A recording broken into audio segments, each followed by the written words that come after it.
ஓம் ஸ்ரீ குருப்பியோ நமக. நன்றாக குருவாழ்க, குருவே துணை. பரபிரம்ம ருத்ரகாயத்ரி ஞானஸ்தலத்தின் நண்பர்களுக்கு வணக்கங்களும் வாழ்த்துக்களும். இந்த பதிவு மிதுன லக்ன நண்பர்களுக்கு இந்த 7 நாட்கள் சந்திரன் செல்லக்கூடிய நட்சத்திர ரீதியாக பாவ ரீதியான கிரக ரீதியான பலன்களை பார்ப்பது. இப்போ மிதுன லக்னத்துக்கு கிரக நிலைகள் இப்போ எப்படி இருக்குது அப்படின்னா, 7ஆம் வீட்டில் சூரியனும் புதனும் இருக்காங்க, 9ஆம் வீட்டில் சனி இருக்கார், 10ஆம் வீட்டில் ராகு இருக்குது, 11ஆம் வீட்டில் குரு இருக்கார், 4ஆம் வீட்டில் கேது இருக்குது, 5ஆம் வீட்டில் சுக்கிரன், 6ஆம் வீட்டில் செவ்வாய். இப்படிப்பட்ட கிரக நிலைகளில் முதல் நாள் சனிக்கிழமை அன்னைக்கு பரணி நட்சத்திரம் தொடங்குகிறது. நைட்டு 9:18 வரைக்கும் இருக்குது.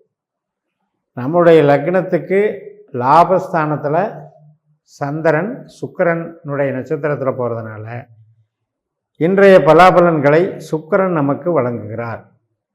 சுக்கிரன் எந்த நட்சத்திரத்தில் இருக்கார்? பூர்வ புண்ணிய ஸ்தானத்தில் 5ஆம் இடத்துல துலா ராசியில் குருனுடைய நட்சத்திரத்தில் இருக்கார். அதனால் நம்ம கஸ்டமர் டெவலப்மெண்ட்டு, தொழில் பலம், இதுக்கெல்லாம் நாம் என்ன விருப்பப்படுறோமோ அப்படிப்பட்ட ஒரு சாதகமான பலன்களை அனுபவிக்கக்கூடிய ஒரு நல்ல டைம். திருமண வரன் பார்க்குறது, குழந்தை பிறப்பு, சுபகாரியங்கள், படிப்பு, உயர்கல்வி, ஆராய்ச்சி கல்வி எல்லாத்துக்குமே டெவலப்மெண்ட்ஸு நல்லா இருக்கக்கூடிய நல்ல நாள். 24/12/2023 ஞாயிற்றுக்கிழமை அன்னைக்கு கிருத்திகை நட்சத்திரம், அதாவது ரிஷப ராசியில் சந்திரன் சூரியனுடைய நட்சத்திரமாக செயல்படுறார். நைட்டு 11:10 வரைக்கும் இருக்குது. இன்றைய நாளை இயக்குபவர் சூரியனாகி விடுகிறார்.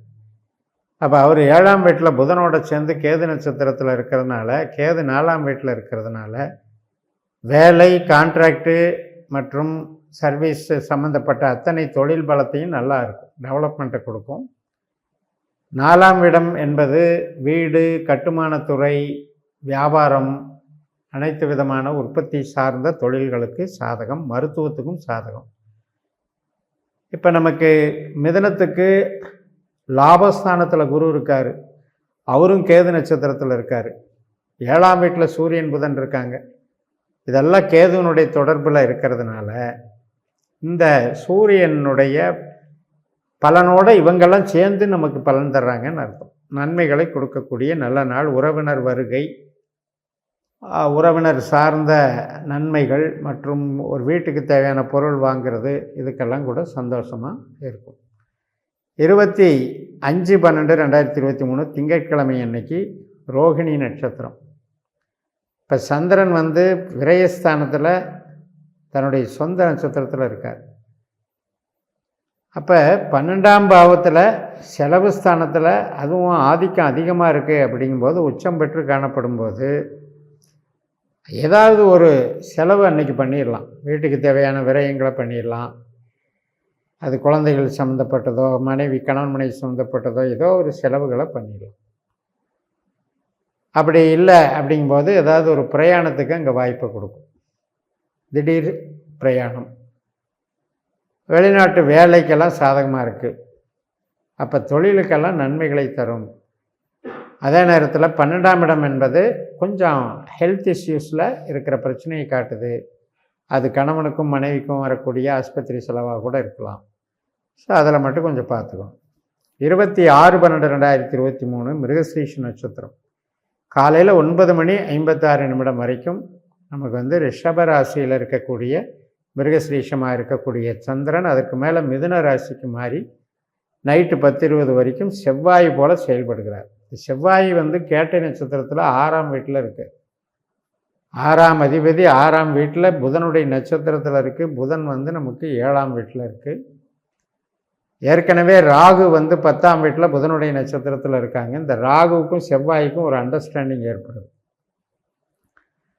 அதனால் சர்வீஸ் பண்ணுறவங்க, உணவு, உடை, மருந்து, உற்பத்தி சார்ந்த தொழில்கள் பண்ணுறவங்க, இது எல்லாத்துக்குமே இன்றைக்கி டெவலப்மெண்ட்ஸும் நல்லாயிருக்கும். இந்த செவ்வாயினுடைய நட்சத்திரம் என்பது நமதுடைய ஜனன ஜாதகத்தில் 8-12 தொடர்பு இல்லாமல் இருந்தால் இன்றைக்கி பணவரவு, தொழில் பலம், புகழ், வளர்ச்சி எல்லாமே நன்றாக இருக்கும். உறவுகள் சார்ந்த விஷயத்துக்கு மத்தியமமாக இருக்கும், ஒன்றும் பெருசாக பாதிக்காது. பெருசாக அதில் இப்போ ஒரு வரன் பார்க்குறது இதையெல்லாம் இன்றைக்கி தவிர்த்துக்கலாம். அடுத்த நாள் 27/12/2023 திருவாதிரை நட்சத்திரம். இப்போ நம்ம லக்னத்தில் ராகுனுடைய நட்சத்திரத்தில் சந்திரன் போகிறாரு. ராகு நமக்கு 10ஆம் வீட்டில் இருக்கார். ராகு நின்ற நட்சத்திரம் புதனுடைய நட்சத்திரம். புதன் வந்து 7ஆம் வீட்டில் இருக்குது. கூட்டு தொழில், உற்பத்தி சார்ந்த துறைகள் நல்ல டெவலப்மெண்ட்டை கொடுக்கும், வளர்ச்சிகள் கொடுக்கக்கூடிய நல்ல நாள். அதே நேரத்தில் 6ஆம் வீட்டில் இருக்கக்கூடிய செவ்வாயும் அதே புதனுடைய நட்சத்திரத்தில் இருக்கிறதுனால இந்த செவ்வாய்க்கு ராகுக்கும் ஒரு கனெக்டிவிட்டி ஏற்படுது. அதுவும் வந்து ஒரு சிறப்பை தரக்கூடிய நல்ல நாளாக அமையும். 28/12/2023 புனர்பூச நட்சத்திரம் 6:37 சாயந்தரம் வரைக்கும், அதாவது மிதுன ராசியில் குருவினுடைய புனர்பூசமாக வேலை செய்கிறது. அதுக்கப்புறம் கடகராசியில் 4ஆம் பாவத்துக்கு சந்திரன் மாறிடுவார். அப்போ குருவினுடைய செயல்பாடுகள் இன்றைக்கி எப்படி இருக்குது அப்படின்னா, லாபஸ்தானத்தில் கேது நட்சத்திரத்தில் இருக்கிற குரு 4ஆம் இடத்துல இருக்கிற கேதுவை அடையாளம் காட்டுறதுனால ஒரு எதிர்பார்த்தபடி நம்ம ஒரு இடம் வாங்கிறது, வீட்டுக்கு தேவையான பொருள் வாங்கிறது, வாகனம் வாங்கிறது, தொழில் சார்ந்த உற்பத்தி சார்ந்த துறைகளில் வந்து நம்ம ஈடுபடுறது, கட்டுமானத்துறை, மருத்துவத்துறை எல்லாத்துக்குமே சிறப்பாக இருக்கும். இன்றைய நாள் வந்து நம்மளுக்கு புனர்பூசம் என்பதை நம்ம லக்னத்துக்கு 10ஆம் அதிபதியினுடைய நட்சத்திரம். அது நம்மளுடைய சிந்தனை செயல்பாடுகளெல்லாம் குருவினுடைய ஆற்றல் அங்கே லக்னம் வச்சிருக்கு.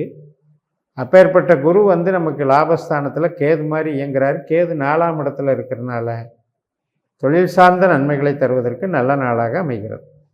29/12/2023 அன்னைக்கு வந்து பூச நட்சத்திரம், அதாவது சந்திரன் வந்து கடகராசியில் 2ஆம் இடத்துக்கு சனியினுடைய நட்சத்திரத்தில் பயணிக்கிறார். சனி அந்த 2ஆம் வீட்டுக்கு 8ஆம் இடமான நம்மளுடைய லக்னத்துக்கு 9ஆம் இடமான கும்பத்தில் இருக்கார்.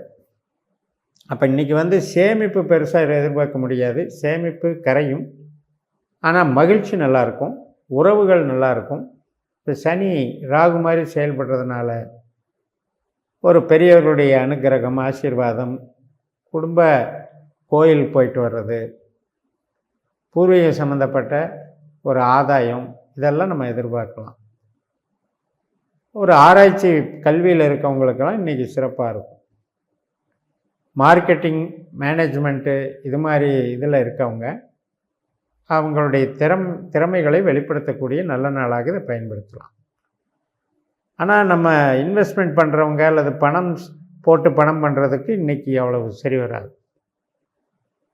நம்ம வந்து ஒரு கேள்விக்கு தகுந்த மாதிரி பாவத்துக்கு அந்த கிரகம் சாதகமாக பாதகமானு பார்க்கணும். அப்படி இல்லாமல் நம்ம ஜென்ரலாக பார்க்குறதுனால தான் ஜோதிடத்தில் வந்து தவறுகள் வருது, பலன்கள் வந்து டேலி ஆகிறதில்ல. அது இந்த நம்மளுடைய பாஸ்கர் அஸ்ட்ராலஜி சிஸ்டத்தில் துல்லியமாக 12 பாவ அதிகாரிகளை கண்டுபிடிச்சி நம்மளுடைய விதி கொடுப்பனையை 360 டிகிரியில் தெரிஞ்சு வச்சுக்கிட்டு தசாபுத்தி அந்தரத்தோடையும் பயன்படுத்தி இது போன்ற கிரக நகர்வுகளை கோச்சாரத்திலையும் அன்றாடம் நகரக்கூடிய சந்திரனையும் பயன்படுத்தி எந்த நட்சத்திரம் நமக்கு பொருள் தரும், எந்த நட்சத்திரம் நமக்கு உறவை தரும், எந்த நட்சத்திரம் கெடுதலை தரும் என்றெல்லாம் வகைப்படுத்தி இந்த ஜோதிடத்தை பயன்படுத்துங்கள் என்று கூறி நிறைவு செய்கிறேன். இந்த சேனலை சப்ஸ்கிரைப் பண்ணி ஷேர் பண்ணுங்கள். உங்கள் தனிப்பட்ட ஜாதக பலாபலன்களை என்னுடைய வாட்ஸ்அப் நம்பரில் தொடர்பு கொண்டு பலன் பெறுங்கள். உங்களிடமிருந்து விடைபெறுகிறேன். உங்கள் ஜெயம்எஸ். நன்றி, வணக்கம்.